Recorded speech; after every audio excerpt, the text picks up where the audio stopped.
बच्चा है मेरा, धूमधाम से शादी करूंगा, मेरे पिताजी ने करी, मैं भी उसकी करूंगा। मैंने बोला एक सेकेंड, जब तेरे बच्चे की बात आई, तेरे को उम्मीद है कि तू 15 साल 20 साल बाद जिंदा रहेगा। जब मैं तेरे को कह रहा 2-5 हजार रुपए की SIP कर दे, तो किसने देखा कल जिंदा रहे कि नहीं रहे। तो ये जो दोगलेपन वाले लोग हैं ना, ये जीवन में हमेशा गरीबी और मध्यम वर्ग के चक्रव्यूह में घूमते रहते हैं। वो कहते हैं ना कि गरीब और मध्यम वर्ग अपनी सोच और हरकतों से गरीब है। शायद ये पूरी तरह सही भी नहीं है। जरूरी नहीं है कि हर माँ बाप अपने बच्चों को विरासत में मान, मर्यादा, संस्कार, धन दौलत दे। कुछ माँ बाप शायद हो सकता है अपने बच्चों को विरासत में घर परिवार की दुख मुसीबत, EMI कर्जा भी दे। और सबसे बड़ी दिक्कत क्या है मालूम है? मिडिल क्लास और गरीब व्यक्ति को मालूम ही नहीं कि वो किस चक्रव्यूह में फंसा है। तो ऐसा क्या कारण है जिसके कारण कभी भी शायद मिडिल क्लास अमीर नहीं बन पाता?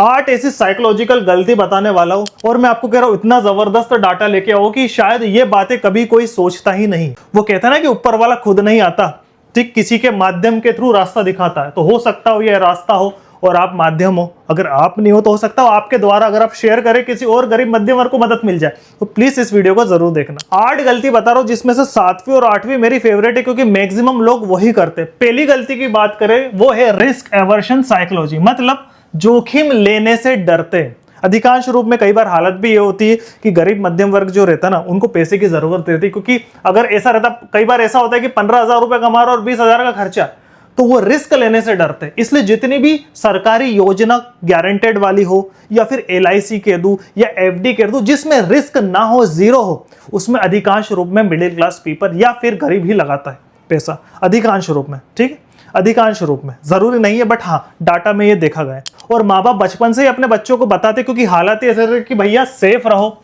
रिस्क मत लो, सरकारी नौकरी सबसे बेस्ट है, सबसे बेस्ट। इसके कारण भाई साहब पूरी जिंदगी कोई स्किल नहीं सीख पाते, कोई बिजनेस नहीं, कोई इन्वेस्टमेंट, कुछ भी नहीं। तो भाई साहब अगर ये सब चीज नहीं होगी तो आपकी वेल्थ बनने की संभावना कैसे होगी? उदाहरण के रूप में बताता हूं, 2 दोस्त है, ठीक, ये राम है और एक श्याम है, ठीक है। दोनों दोस्त 60,000 रुपए महीना कमाते हैं। एक मिडिल क्लास फैमिली की बात करें, 60,000 मान लो कमाते। पहला दोस्त जो राम है ना, बहुत सिक्योर रहता है, क्योंकि परिवार की हालत देखिए, दुख मुसीबत देखा, तो पैसे की कीमत समझता है कि भाई साहब एक काम करो, 60,000 में से 10,000 रुपए हर महीना FD में इन्वेस्ट करो। FD बोल दूं या LIC कह दूं या गवर्नमेंट स्कीम कह दूं। अब 10 साल बाद की स्थिति देखें तो भाई साहब सैलरी तो वही रहेगी 60,000, या जो भी इंक्रीमेंट 2, 5, 10% जो भी बढ़ता है वो अपने हिसाब से बढ़ेगा। क्या लगता है आपको, अगर वो FD में पैसा लगाएगा, LIC में लगाएगा, तो 10 साल बाद उसकी इनकम में कुछ ज्यादा इजाफा आ सकता है, नहीं आ सकता? आप बताइए। दूसरा एग्जांपल देता हूं, उसका दोस्त है श्याम, सेम सैलरी है, दोनों मिडिल क्लास में, कोई दिक्कत नहीं। उसने दिमाग लगाया कि भाई साहब 60,000 रुपए महीने में से मैं 10,000 रुपए महीने से स्किल सीखूंगा। ठीक है, स्किल मतलब 10,000 रुपए महीना, मतलब बहुत सारे ऐसे कोर्स होते हैं, जैसे कि कोर्स हो गए, लर्निंग ग्रोथ, जिसके कारण कुछ भी स्किल हो सकती है। फ्रीलांसिंग, मैंने एक वीडियो बनाई है कि अगर आप 10,000 रुपए महीना कमाते हो और आपको सोर्स ऑफ इनकम बढ़ाना है तो कैसे हो। बहुत अच्छी वीडियो, मेरे को ऐसा लगता है मेरी जीवन की सबसे अच्छी वीडियो वही है। पता नहीं लोग क्यों नहीं देखते, क्योंकि लोगों को शॉर्टकट चाहिए शायद। तो उसमें उसने 10,000 रुपए महीना स्किल मिला, ऐसा कोर्स करा कि जिससे वो कुछ सीख सके। ठीक है, तो साल भर का 1 लाख 1.25 लाख रुपए लगेगा। आजकल ऐसे कोर्स मिलते हैं ऑनलाइन, AI का हो गया या फ्रीलांसिंग हो गया, कुछ भी उन्होंने सीखा। 2 से 3 साल बाद फ्रीलांसिंग जो उसने कोर्स सीखा ना भाई साहब, उससे संभावना है कि 35 से 40,000 रुपए एक्स्ट्रा आ जाए। आज के समय में अगर आप AI सीख रहे हो या ऑनलाइन स्किल सीख रहे हो जो कि डिजिटल में काम आए, तो शायद इतनी कोई बड़ी बात नहीं। तो क्या लगता है आपको कि 10,000 से 40,000 संभावना, और जो 60,000 सैलरी थी, तो टोटल 40 + 60, 1 लाख महीने के मिलने की संभावना है। क्यों? क्योंकि उसने स्किल पे पैसा लगाया। क्या लगता है आपको कि ये गलती करते हैं मिडिल क्लास लोग? और एक सबसे इंपॉर्टेंट बात, अमीर लोग है ना, वो रिस्क बिल्कुल भी नहीं लेते, वो कैलकुलेटेड रिस्क लेते हैं। इसलिए सबसे बड़ा इन्वेस्टमेंट क्या है मालूम है? खुद पर इन्वेस्ट करना। अपनी स्किल जो आपको आता है उस स्किल पे पैसा लगाओ। और आप स्किल्ड है या नॉन स्किल्ड है, दोनों के लिए बहुत सारे काम हो सकते हैं। दूसरी सबसे बड़ी गलती जो मुझे लगता है कि 99% मिडिल क्लास और गरीब व्यक्ति करता है, उसे लगता है कि मेरी समस्या तभी सॉल्व होएगी जब मेरी सैलरी बढ़ेगी।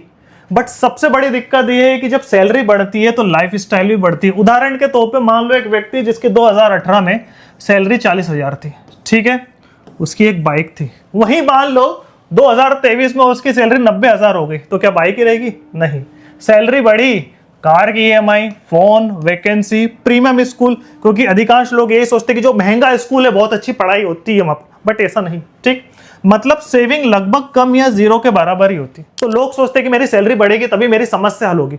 मैं आपको बता दूं, जो 1 लाख रुपए कमाता है ना, उसके खर्चे 1 लाख रुपए लायक रहते हैं, और जो 10,000 रुपए कमाता है उसके खर्चे 10,000 रुपए लायक रहते हैं। 1 लाख कमाने वाला के पास गाड़ी कम से कम 25-30-40 लाख की हो सकती, और जो ये 10,000 20,000 कमाने वाला है वो शायद हो सकता है अल्टो या वैगनआर सीएनजी ले। अगर वो 1 लाख हो जाए तो वही खर्चे भी बढ़ जाएंगे। तो ये सबसे बड़ी गलती है कि वो सोच है कि मेरे अगर सैलरी बढ़ेगी तभी मेरी जीवन अच्छा होगा, बट ऐसा नहीं। सैलरी बढ़ती है तो वेल्थ नहीं बढ़ती। हाँ, अगर आप इन्वेस्टमेंट कर रहे हो वो अलग बात है, बट अधिकांश रूप में साइकोलॉजिकल यही होता है कि जब आपकी सैलरी बढ़ती है तो खर्चे भी बहुत ज्यादा बढ़ जाते हैं। और तीसरी सबसे बड़ी गलती, कंजम्पशन फर्स्ट, जो कि बहुत खतरनाक है। आपने देखा होगा एक समय था क्रेडिट कार्ड हर किसी को नहीं मिलता था, जिसकी सरकारी नौकरी है, जो फिर अमीर है या फिर डॉक्टर है, उनको ही मिलता था। आज ऐसी स्थिति कि पेट्रोल पंप, शॉपिंग मॉल, हर जगह क्रेडिट कार्ड मिल रहा विदाउट इनकम। मतलब कुछ नहीं भी कमा रहा हो ना तो भी क्रेडिट कार्ड मिल जाता है। तो क्रेडिट कार्ड मिल जाता है तो क्या होता है, जैसे ही सैलरी आती भाई साहब शॉपिंग कर लो, ईएमआई, रेस्टोरेंट चले जाओ, ट्रेवल करे जाओ, पूरा खर्चा भाई साहब क्रेडिट कार्ड से आजकल कर रहे हैं। और अगर बचा तो करेंगे हम इन्वेस्टमेंट, वरना ये भी बहुत कम के बराबर है। बोले नहीं यार मेरे सैलरी बढ़ जाए, थोड़े खर्चे कम हो जाए, सोचेंगे करेंगे। अधिकांश लोग, वो लोग जो सोचते हैं ना कि अभी खर्चे बाद में करेंगे इन्वेस्टमेंट, वो कभी शायद कर ही नहीं पाते इस सोच के कारण। लेकिन जो रिच माइंडसेट होता है ना, उनका फॉर्मूला अलग होता। जब भी सैलरी आती है सबसे पहले वो इन्वेस्टमेंट का पैसा अलग से निकालते हैं, और जो बचा है ना उसको इन्वेस्ट करते हैं। उदाहरण के रूप में 2 व्यक्ति जिनकी सैलरी 80,000 है, पहला 70,000 रुपए भाई साहब खर्च करता था शॉपिंग में, कार में, मोबाइल में, रेस्टोरेंट, इसमें बचे 10,000 रुपए। उस 10,000 रुपए को अगर इन्वेस्ट करेगा वो, और वो भी करे नहीं करे, तो क्या लगता है आपको कितनी संभावना होगी बनने की? 24 से 25 लाख बनने की संभावना हो सकती है अगर कुछ एजम्पशन करे तो। वही कोई रिच माइंडसेट हो, उस 80,000 में से 15,000 की मान लो उसने एसआईपी कर दी, उसके बाद जो बचा है 65,000 उस पे खर्चा करा, तो भाई साहब 15,000 के अगर एसआईपी करेगा, 12% भी एज्यूम कर ले हम उदाहरण के रूप में, तो संभावना होगी 1,35,000। और यहाँ कितनी हो रही? 24, 25, 30 पकड़ लो। मैं एक उदाहरण देखता हूँ मेरी सिटी का। एक लड़का है जो 15,000 रुपए कमाता है, कहाँ पे? कंपनी में जाके काम कर रहा है। उसके पास कौन सा मोबाइल है मालूम है? 70,000 का आईफोन, 2 लाख की कार, ईएमआई से चल रही है। Mobile, credit card, EMI. गाड़ी वाले तो भाई साहब हर चीज किसी को ईएमआई पे दे ही देते हैं। और एक इंपॉर्टेंट बात बता दो, अगर आप गरीब और मध्यम वर्ग है ना, और अगर आपके पास आईफोन या महंगी गाड़ी है ना, तो लोग हंसते, बुरा मत मानना, ये सच्चाई है। लेकिन एक जो अमीर आदमी है, BMW से उतरा, होंडा सिटी से उतरा, अच्छा फिजिक है, अच्छे कपड़े पहने, वो आईफोन लेगा ना तो उसकी इज्जत होती है। तो इस चीज को नहीं समझ पाते। अमीर दिखना और अमीर बनने में फर्क है, इसलिए बुरा मत माना। जो गरीब और मध्यम माइंडसेट है ना भाई साहब, वो अमीर बनने से पहले अमीर दिखना चाहते हैं, और उसी के लिए क्रेडिट कार्ड से पूरा अपनी सैलरी खर्च कर देते हैं। ये सबसे बड़ी गलती है। चौथी सबसे बड़ी गलती भाई साहब, सोशल कंपैरिजन। जब से यूट्यूब, इंस्टाग्राम, फेसबुक आया है, तो भाई साहब जिसके वीडियो देख रहा हूं मैं, अगर वो अच्छे कपड़े पहन रहा हूं तो मैं भी पहनूं, अच्छी गाड़ी में घूम रहा है तो मैं भी घूम। अरे भाई साहब उसकी इनकम अलग है, आपकी इनकम अलग है। सोशल कंपैरिजन नहीं करना, पड़ोसी से नहीं करना कि भाई साहब उनने गाड़ी ली तो मैं भी लूं। और यही होता है कि भाई साहब पड़ोसी के पास कार है, हमको भी लेना पड़ेगा। दोस्त ने आईफोन ले लिया है, मैं तो लूंगा ही सही।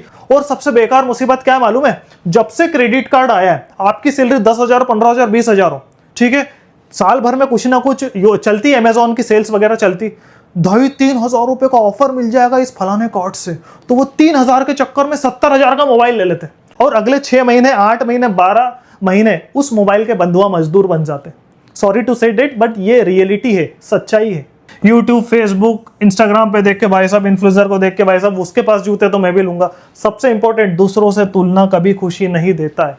सबसे इंपॉर्टेंट है कि जो अपने गोल है ना उस पे फोकस ही फाइनेंशियल फ्रीडम देता है। 5वीं सबसे बड़ी गलती जो मेरी फेवरेट में पहले नंबर पे, क्या है मालूम है? Short term thinking. सबको जल्दी अमीर बनना है। देखो भाई साहब, प्रकृति का भी नियम है कि पौधे से पेड़ बनने में समय लगता है, उसके बाद ही वो फल देता है, ठीक है? ये नियम सबको मालूम है। और कुछ लोग क्या सोचते हैं मालूम है? अगर उनको इन्वेस्टमेंट का बोलो ना कि 2,000 की एसआईपी कर दे या 500 की एसआईपी कर दे या इन्वेस्टमेंट कर दे, 10 साल बाद, 15 साल बाद इतना पैसा आएगा, उनका जवाब क्या रहता है मालूम? अरे 15 साल बाद किसने देखा, रिये ना रिये, ऐसे उनके जवाब रहते।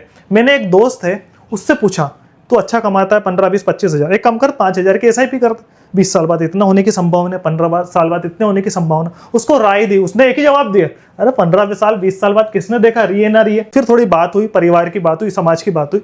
उसने कहा कि तेरा बच्चा क्या है, 3rd 4th में, ठीक है, अच्छी बात है, बड़ा होगा। फिर दोस्ती यारी की बात होगी, भाई साहब अपन स्कूल में थे तो ये होता था, आज के जमाने में तो नहीं है, कॉलेज में तो ये शादी में हमने करा, ये करा, वो करा, उसके इसमें क्या होगा। तो फिर मैंने बात की, क्यों तू उसकी शादी तो करेगा जिंदा?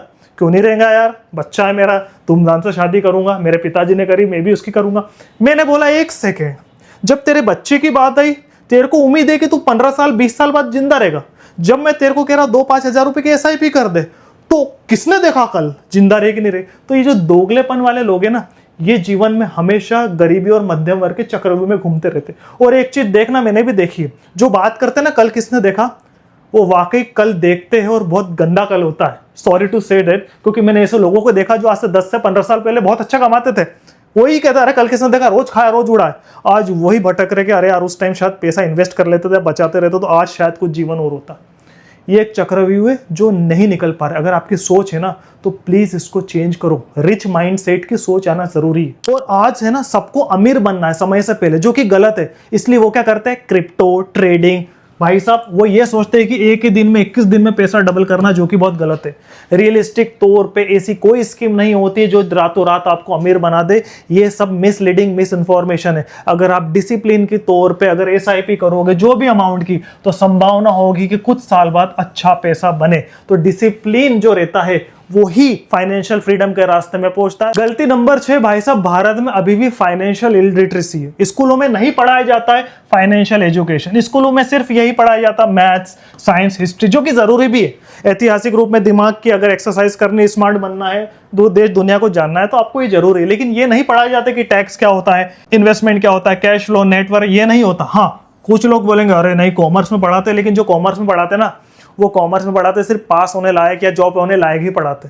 एक्चुअली देखेंगे, अगर आप शेयर मार्केट में किसी कंपनी की एनालिसिस कर रहे हो, balance sheet, profit and loss statement, cash flow, company की ग्रोथ वगैरह सब देख रहे हो ना, तो पिक्चर कुछ और ही होती है। ये अलग नजरिए से देखना पड़ता है। और यही कारण है कि लोग इसमें फंसते हैं। एक व्यक्ति जो SIP को समझता है, हर महीने SIP करता है, कंपाउंडिंग का फायदा उसको मालूम है क्या हो सकता है, रिस्क रिवॉर्ड समझ के उसको मालूम है क्या संभावना हो सकती। और एक व्यक्ति, भैया मेरे को SIP समझना ही नहीं, सिर्फ शॉपिंग, EMI, पैसे खत्म, यही करना। कल किसने देखा, SIP तो बहुत ही है, ऐसी बात करके वो रुक ही जाता है। 7वीं सबसे बड़ी गलती जो मेरे साथ भी हुई है, इसमें मैं और मेरे दोस्त का एग्जांपल दूंगा ना, तो आप चकरा जाओगे।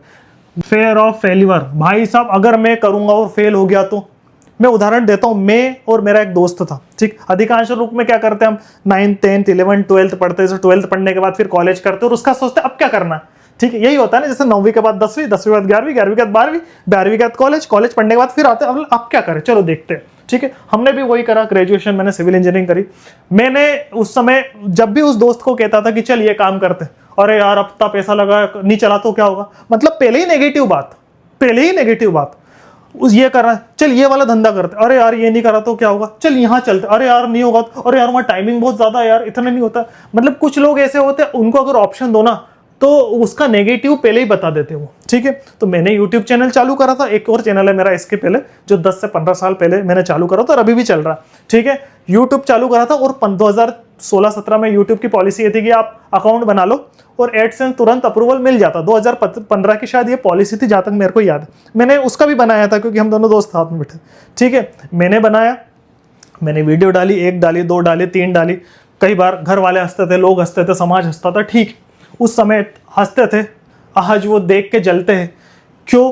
क्योंकि मैंने क्या करा, लगातार वीडियो डाली, कंटेंट डाली, 100 वीडियो डाली। जरूरी नहीं कि 100 वायरल होगी, 100 में से अगर आप बोलते अच्छा हो, आपके पास क्वालिटी है, आपके पास डाटा है, आप एजुकेशनल वीडियो बना रहे जिससे समाज में कुछ अच्छा हो, तो ये चीज दोगे तो कहीं ना कहीं आपको सक्सेस मिलेगी, सही। और वो उसके बाद सोचता रहा, आज तक उसका चैनल है, उसने एक वीडियो नहीं डाली, ठीक है। अभी वो क्या कर रहा है मालूम है, किराने की दुकान चला रहा है और एक स्कूल में शायद सोशल साइंस पढ़ा रहा है, 10-12 हज़ार सैलरी उसकी, ठीक है। तो ये चेंजेस होता है, आपको रिस्क लेना पड़ेगी। देखो एक अनलिमिटेड रिस्क होती है कि भाई साहब मैं 20,000 रुपये महीना कमा रहा हूँ और 25-30 लाख का लोन ले लिया बिना कुछ सोच के, और धंधा चालू कर दिया और वो चौपट हो गया, तो मैं जीवन भर ही कर्जे भरता रहूँ। एक होती कैलकुलेटेड रिस्क कि मुझे मालूम है कि कल से अगर नेगेटिव हुआ, या ये दिवालिया हो या बंद हुआ, तो मुझे कितना नुकसान हो सकता है, तो ये कैलकुलेटेड रिस्क होती। तो हमेशा जब आप धंधा करो या कुछ भी अपॉर्चुनिटी हो, उसमें कैलकुलेटेड रिस्क होना चाहिए। और यही माइंडसेट होता है गरीब मध्यम वर्ग का, कि फियर ऑफ फेलियर, कल से ये नहीं हुआ तो पहले ही नेगेटिव, जब शुरुआत ही नेगेटिव से हुई तो आगे क्या कह सकते हैं। तो मेरे को लगता है कि ये एक सबसे बड़ी दिक्कत। 8वीं सबसे बड़ी गलती जो हर गरीब और मिडिल क्लास सोचता है कि मेरा घर जो है ना, ये संपत्ति है। उन्हें मालूम ही नहीं कि एसिड और लायबिलिटी क्या होता है। इसमें ही घूमते रहते हो। वो यही कंफ्यूजन है कि जिस घर में रह रहा हूँ वो संपत्ति। मैं आपको बात बता दूं भैया, अगर आपने घर लिया ना, भले ये 10 लाख का हो कि 10 करोड़ का हो, अगर ईएमआई पे चल रही है ना, तो वो आपकी संपत्ति नहीं, वो बैंक की संपत्ति। देखना जब वो अपनी बैलेंस शीट बनाते ना, तो उनके एसेट में आपकी संपत्ति होती, आपके लिए वो लायबिलिटी, दायित्व। एसेट और लायबिलिटी का बहुत सिंपल सा उदाहरण है, ठीक है, ये स्कूल में नहीं पढ़ा जाता है, मैं आपको बता रहा हूँ, बहुत सिंपल से एक एग्जाम्पल देता हूँ।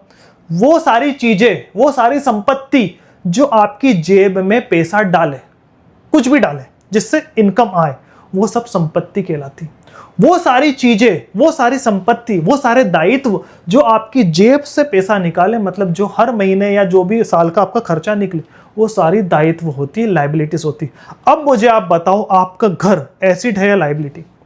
आपके घर में अगर आप रह रहे हो, उससे कोई भी इनकम नहीं आ रही है, हाँ ये आप सोच सकते हो कि इसकी वैल्यू बढ़ रही है, वो अलग बात है, बट अभी की बात करो, करंट में कोई इनकम नहीं आ रही, तो वो आपकी लायबिलिटी कहलाएगी। जिस दिन आप बेचोगे वो करोड़ों का होगा, तब हो सकता है वो एसेट। लेकिन अब बात करो आज की, और वो घर जहां नीचे आप रह रहे हो, ऊपर भाड़े पे चढ़ा है या नीचे भाड़े पे चढ़ा है, जो आपको कुछ भी 2000, 5000, 10,000, 1500, 2000 की इनकम दे रहा है, वो आपकी एसेट कहलाएगा।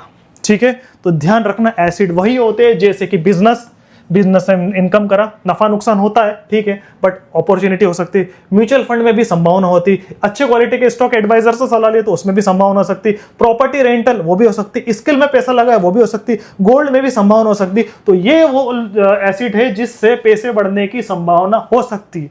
और ये लायबिलिटीज, कार पहले दिन से ले ली और बाहर उतर गई ना शोरूम से, भाई साहब उसकी वैल्यू कम हो जाती। लेटेस्ट फोन, ईएमआई, घड़ी, मोबाइल, फलाना ढिमकाना, ये सब लायबिलिटीज है। ठीक है, तो गरीब मध्यम वर्ग का माइंडसेट जो होता है, कई लोगों का, मैं सबको नहीं बोल रहा हूं, कई लोगों का होता है कि अमीर दिखने के लिए वो इसमें इन्वेस्ट करते, और वो लोग जो गरीब मध्यम वर्ग से अमीर बनना चाहते हैं ना, वो एप्रिशिएटिंग एसेट में लगाने की सोचते हैं।